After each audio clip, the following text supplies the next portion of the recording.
Fait que moi, je viens couper en deux mon bloc. Surtout au début, je ne vais pas prendre une trop grosse quantité de terre pour être capable de pétrir comme il faut. Puis je vais venir calculer ma quantité. Fait que là, j'ai 2000. Fait que ça veut dire que je peux faire 4 boules avec ça. Fait que c'est parfait. 4 boules. 2000 aussi. Je vais vous montrer la technique. Ce qui est important, c'est de partir avec un rectangle qui est bien, qui n'a pas trop d'arêtes. Moi, j'aime ça venir enlever les arêtes sur les côtés de ma boule. Fait qu'on veut partir le plus homogène possible. Puis ça va être ça notre objectif pour tout le pétrissage. Fait que tout ça ici, là, on va venir le casser le plus possible. Vraiment venir travailler avec quelque chose qui a déjà le moins possible d'aspérité.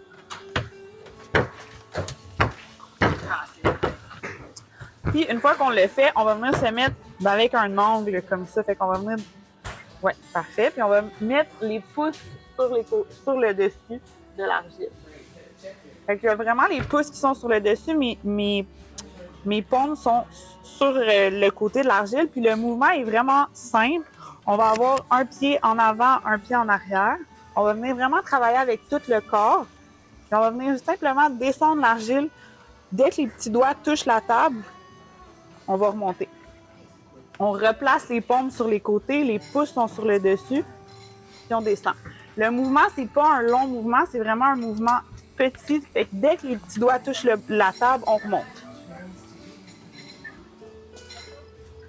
Puis on replace les mains sur les côtés, avec les pouces sur le dessus, puis on descend. Puis vraiment, la pression est vers la table, ouais. Puis les paumes, ils vont vraiment rester sur les côtés de l'argile, ouais. On fait 100 coups. Julie, ça a l'air pas pire, toi. Quand tes paumes sont sur les côtés du rectangle en haut, tu veux vraiment, dès que tes petits doigts touchent, tu remontes. Puis le mouvement, il est vers la table, mais il y a aussi, les paumes, ils font ils viennent ramener l'argile vers l'intérieur de la masse d'argile. Fait que vraiment, ce mouvement-là, il est important pour pas que ça vienne tout coller sur ta table puis s'étirer.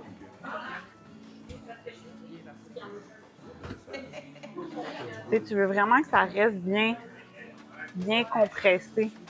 Tu veux pas ici avoir un espèce de gros truc d'argile qui s'étend. Fait que viens vraiment ramener l'argile vers l'intérieur. OK.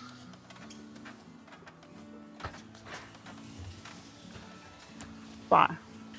Puis ce qui se passe en ce moment, Émilie, c'est que ici, on est en train d'enlever l'air qui est à l'intérieur de la terre.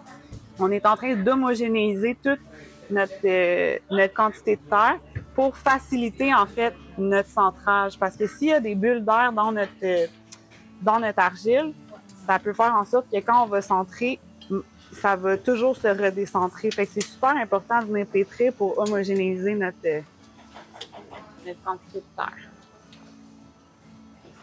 Une fois qu'on a fait les 100 coups, on va venir ramener la face de boucle sur elle-même. OK? Fait qu'on ramène tranquillement l'argile qui est sur le dessus en faisant le mouvement en ramenant l'argile sur elle-même. Là, ça vient faire un espèce de rouleau rectangulaire. Fait qu'on va ramener. Tu vas ramener comme ça ici ton argile sur elle-même. Parfait. Une fois que tu l'as ramené, ce que tu veux faire, c'est que tu veux te faire un beau grand rectangle qu'on va pouvoir venir couper en 4. Fait que tu prends tes paumes, puis tu gardes toujours une pression avec tes paumes. Tu vas ramener l'argile vers toi. Premier côté, deuxième côté, troisième côté, quatrième côté. Après ça, on vient faire les extrémités de notre rectangle. Là, comme on avait 2000, on veut venir le couper en 4, fait qu'on veut que notre rectangle soit assez long pour être facilement coupé. Fait que là, on ramène pour venir l'allonger. Je te laisse finir. L'idée, c'est d'avoir un beau rectangle bien égal pour que tes boules soient environ toutes la même grosseur. Okay. Après ça, moi, ce que j'aime, c'est que je le coupe en deux, puis après ça. OK. Ouais. Ça va bien?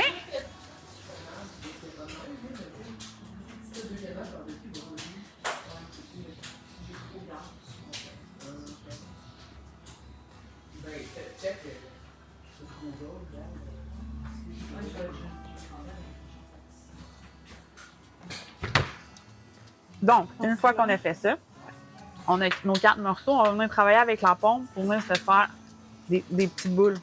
Fait qu'on vient casser les arêtes avec la paume.